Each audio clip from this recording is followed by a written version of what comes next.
Jag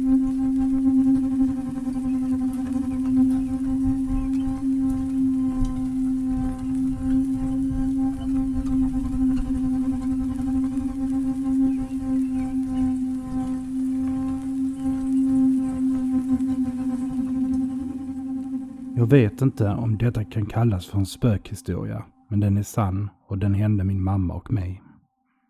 Det var för flera år sedan när jag bodde hos min mamma i Växjö. Vi satt båda hemma i köket och väntade på min stora syster. Vi satt barnvakt och min syster skulle komma och hämta sin dotter. Det var mitt på dagen, det var sommar och jättefint väder. Min syster var försenad och vi började bli lite smått irriterade på henne. Då plötsligt ser vi henne komma springandes från köksfönstret. Min mamma bodde på bottenvåningen och trappuppgången låg direkt intill köksfönstret. Vi ser henne slita upp portdörren och rusa in. Jag tänkte, det var på tiden och väntade mig att höra ytterdörren öppnas vilken sekund som helst. Men det var helt tyst. Och minuterna tickade på. Vi tittade båda på klockan och undrade varför hon dröjde så länge att komma. Så jag gick ut till trapphuset för att se var hon befann sig. Men det var helt tomt och tyst. Vi tyckte det var jättekonstigt för ingen kan komma in eller ut utan att vi ser dem genom fönstret och det fanns ingen annan ingång. Vi väntade och undrande och plötsligt ser vi henne komma rusande mot portdörren, slita upp den och springa in i trapphuset. Den här gången sprang jag direkt ut i trappan och öppnade dörren. Det var verkligen hon. Vi berättade vad vi hade sett och hon blev väldigt förvånad. Hon sa att hon hade tänkt på att hon var försenad hela vägen hem till mamma och hade därför stressat. Så vad var det vi såg egentligen, min mamma och jag? Vi är båda 100% säkra på att vi såg min syster komma in genom porten en halvtimme innan hon verkligen kom fram.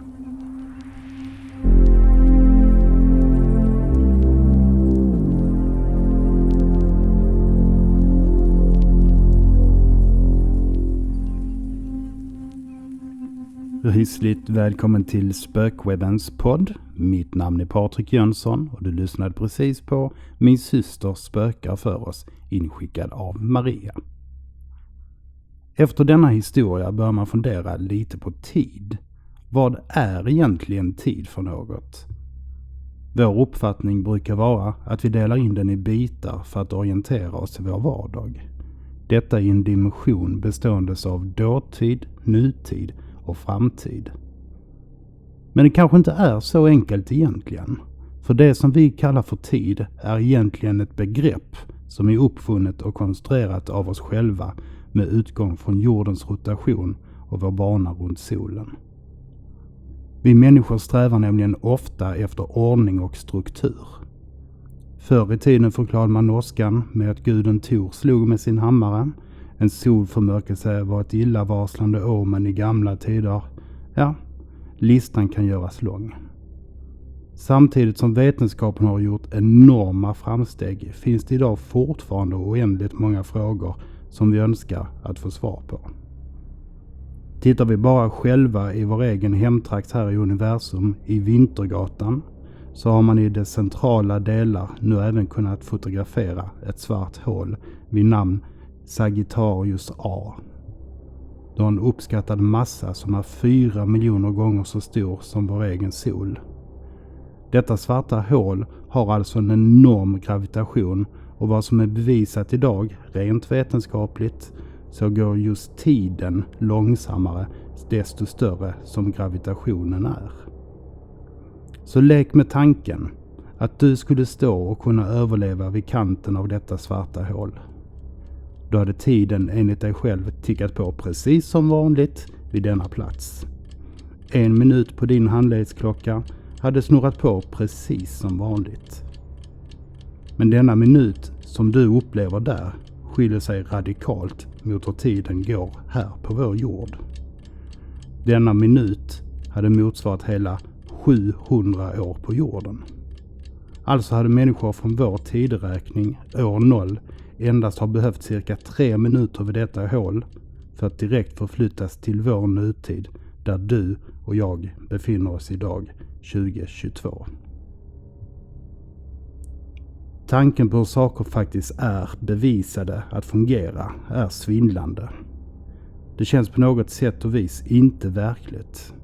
Det ger oss däremot kanske en fingervisning av hur våra naturlagar fungerar och samtidigt ger det oss också större utrymme att fundera över hur många saker vi idag inte känner till eller ens har börjat reflektera över. Vi pratar ibland om olika dimensioner och parallella universum. Finns det kanske en möjlighet att dessa ibland interagerar med varandra? Just berättelsen som Maria berättade om kanske då inte tycks lika märklig. För den upplevelsen handlade sig bara om 30 minuter. Fast 30 minuter vid det svarta hålet skulle ju visserligen motsvara 21 000 år här på jorden. Ja, man kan grotta ner sig i all vetenskap och teorier. Vad jag vill få fram, det är att märkliga saker bevisligen sker i vårt universum. Då är kanske en viskning eller en liten uppenbarelse inte så märklig om vi ser till det stora hela. Det viktiga det är att man håller sina ögon öppna och observerar sin omgivning. Jag brukar säga att den som låser sig i sina tankar och inte är förändringsbenägen, den har också slutat att utvecklas. All vår utveckling sker genom yttre stimulans av vad vi ser, av vad vi hör och av vad vi känner. Vi kommer att återkomma till detta ämne om tid lite senare i en annan berättelse. Men först ska vi ta oss över Atlanten till västra Sydamerika. Berättelsen heter Jackan och är inskickad av Claudia. Lyssna gärna om du har, just det, tid. Hej, det här hände i Chile i slutet av 1950-talet. Min mamma skulle ta sig hem sent på natten och sista bussen hade redan gått. Hon började gå fort för att min mormor oroligt satt och väntade på henne. Den stadsdelen hon gick igenom saknade gatubelysning, vilket var väldigt vanligt i Chile. Hon närmade sig en berömd kyrkogård vid namn Playa Ancha. Från till synes ingenstans dök upp en kille körandes på en vespa. Han frågade min mamma om hon ville ha skjuts. Han verkade mycket trevlig och godhjärtad, men hon tackade ändå nej för säkerhets skull. När han var på väg att åka igen ändrade hon sig plötsligt och tackade till slut ja då hon hade bråttom hem.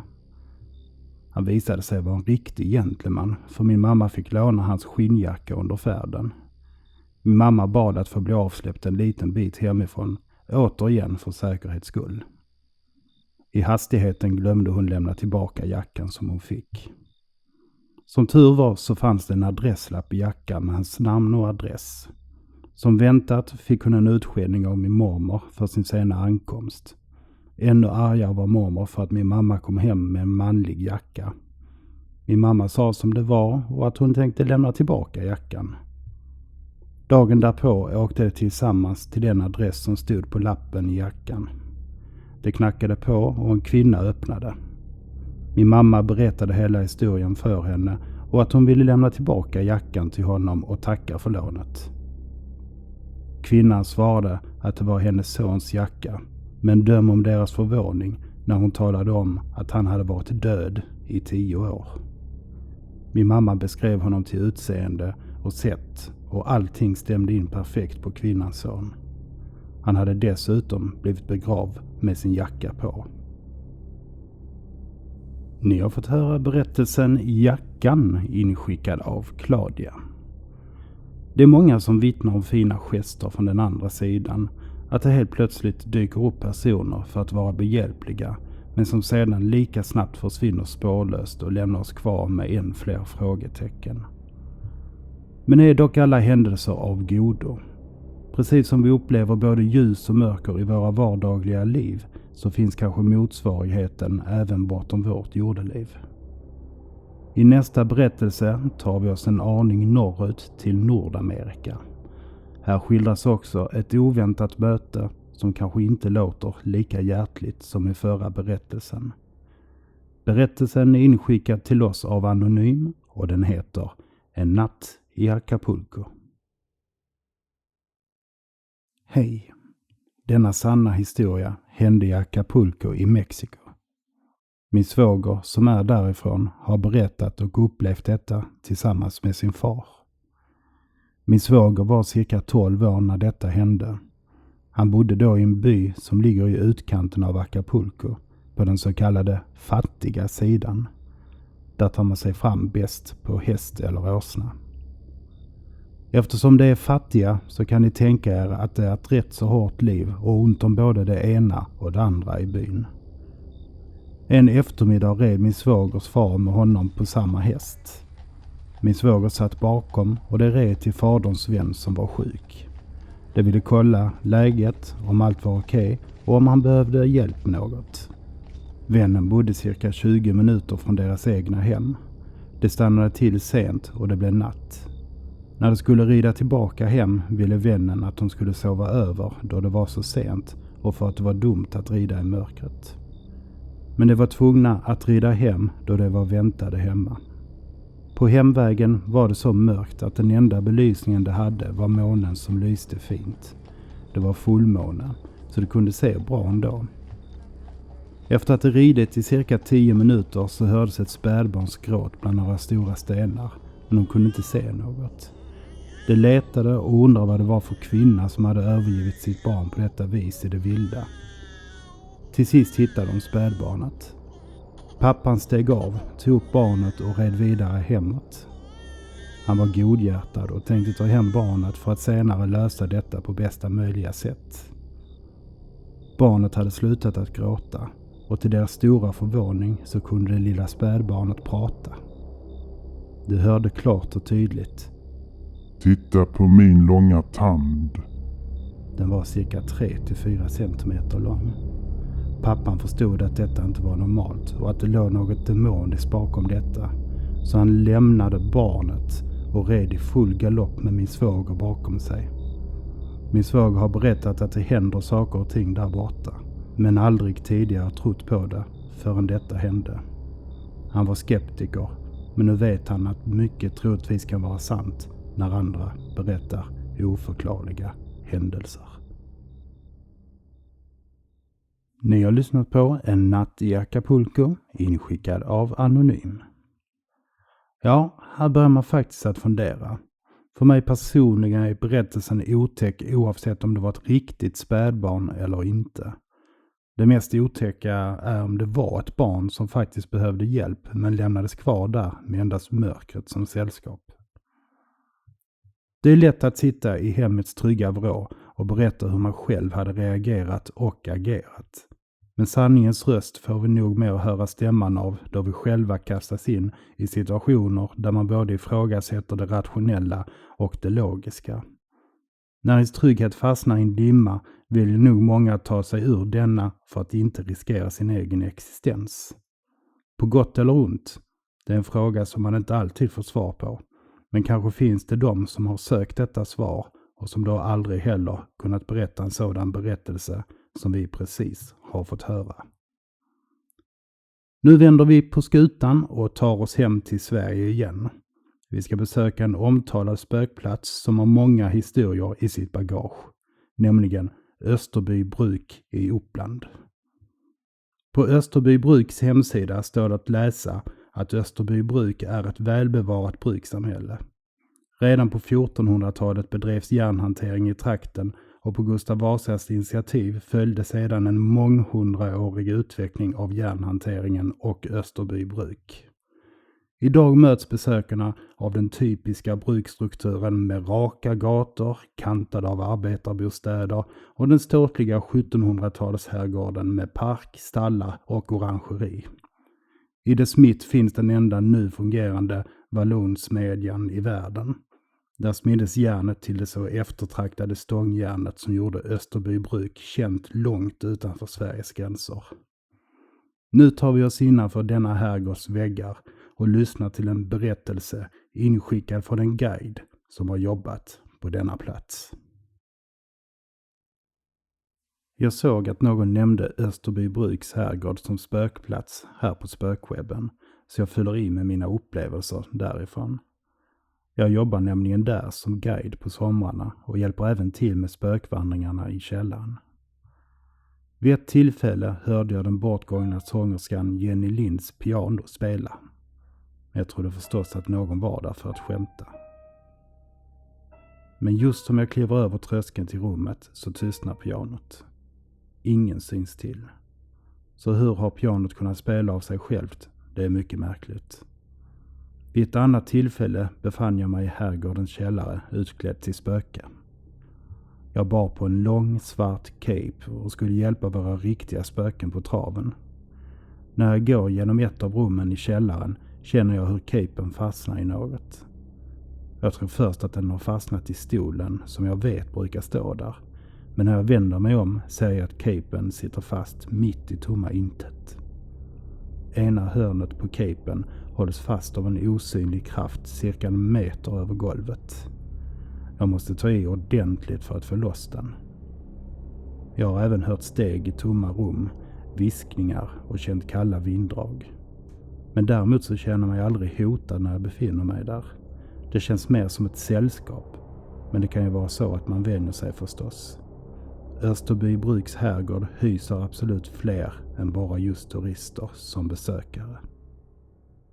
Det var berättelsen Österbybruks herrgård som inskickat till oss av en guide som har jobbat där på plats. Ja, det är många som vittnar i vårt land om övernaturliga händelser. Sverige hyser ett flertal platser som ruvar på hemligheter och där märkliga fenomen ibland spelas upp mitt framför våra ögon. För att ta sig runt till alla dessa hemsökta platser kan det ibland underlätta att ta en taxi. Ja, nu vet jag att denna övergång var skrämmande dålig. Men det är nämligen just en taxibil som står i fokus i nästa berättelse. Den heter så fyndigt som Taxibilen och inskickad till spökwebben av en som vill vara anonym. Detta hände i Sundsvall under slutet av 80-talet. Det här har berättats av min far som i många år både har kört och arbetat med taxi under så gott som hela sitt liv. Som sagt, i slutet på 80-talet jobbade han som trafikledare, vilket innebar att man på den tiden var den som skickade ut taxibilar till kunder genom en 2-vägskomradio. Hur som helst så fick han en beställning som skulle gå ut till en kund. Han ropade på en ledig bil inom området där beställningen skulle gå ut ifrån och fick svaret att taxi 143 fanns ledig. Min pappa ropade ut hämtadress och namn på kunden som han gjorde på den tiden och tänkte inte mer på det. Samma kväll skulle allting loggas och kontrolleras av vilka som hade fått körningar. Men problemet var att det inte hade existerat någon taxi 143 på över 2 år.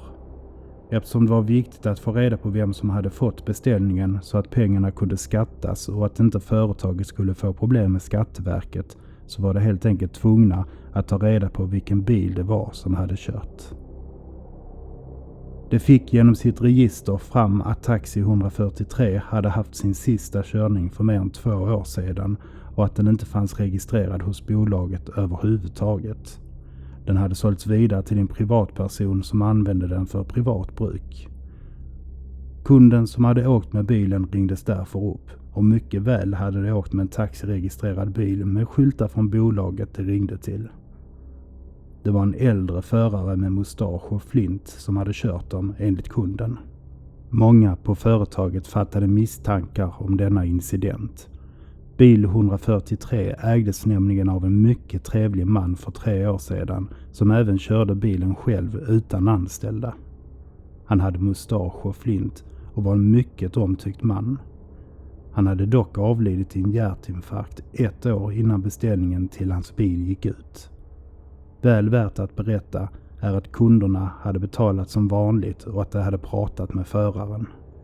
Ingen har rapporterat att de har sett taxibil 143 under kvällen och detta har, så vitt jag vet, aldrig heller skett igen. Ni har lyssnat på Taxibilen som är inskickad av Anonym. Vi ska till den sista berättelsen hoppa tillbaka till vad vi inledde detta avsnitt med, när tid och händelser verkar vilja spela oss ett spratt. Tiden i sig existerar inte så som de flesta av oss är vana vid att se den som, då vi som människor är vana vid att betrakta saker i ett händelseförlopp.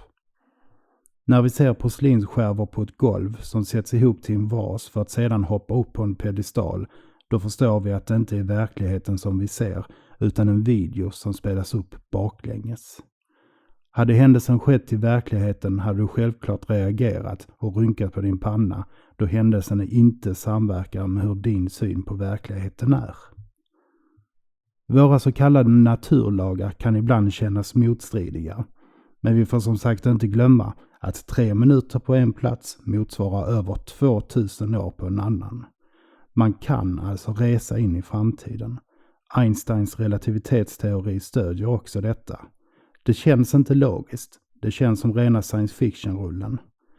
Glöm då dock inte bort att du faktiskt befinner dig i just denna rulle. Vare sig du vill det eller inte, ter sig vår värld ibland väldigt underlig. Åtminstone enligt vårt eget tycke. Det gör den däremot inte mindre verklig, utan kanske istället mycket mer intressant.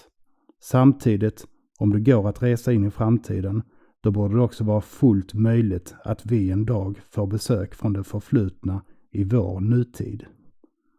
Tiden är som sagt ämnet på denna avslutande berättelse. Den heter För tidig ankomst och är inskickad av Jonas. Jag tänkte berätta om en märklig händelse som utspelade sig i Stockholm under 70-talet. Min farmor, farfar, far och mor skulle åka ner till en kolonistuga i Stockholm över midsommar. Farfar skulle ta bilen ner och övriga skulle åka tåg. När tågresenärerna kommit fram till stugan och varit där i ett par timmar ser de farfar komma gåendes mot dörren med en verktygslåda i handen. Men han kommer aldrig in i stugan. Alla går ut och letar länge efter honom. Efter en stund ledsnar de och går in i stugan igen. Då ringer telefonen. Det är farfar som ringer från en bensinmack halvvägs på väg till Stockholm och säger att han har fått fel på bilen. Det förklarar kanske varför han kom gåendes med en verktygslåda. Men vad gjorde han där vid stugan när han i själva verket befann sig cirka 20 mil därifrån? Du har lyssnat på För tidig ankomst, inskickad av Jonas. Med det sätter vi punkt för detta avsnitt. Om du vill kommentera eller diskutera detta avsnitt så finns det en länk i beskrivningen. Och har du en berättelse som du vill dela med dig av, skicka den då till patrik@spookwebben.se. Glöm inte att prenumerera och följa oss på våra sociala medier. Vi är snart tillbaka med ett nytt avsnitt. Till dess, ha det riktigt rysligt. Och du, nästa gång som du åker taxi så hoppas jag att du kommer fram i tid. Oavsett med vem eller vad du åker med.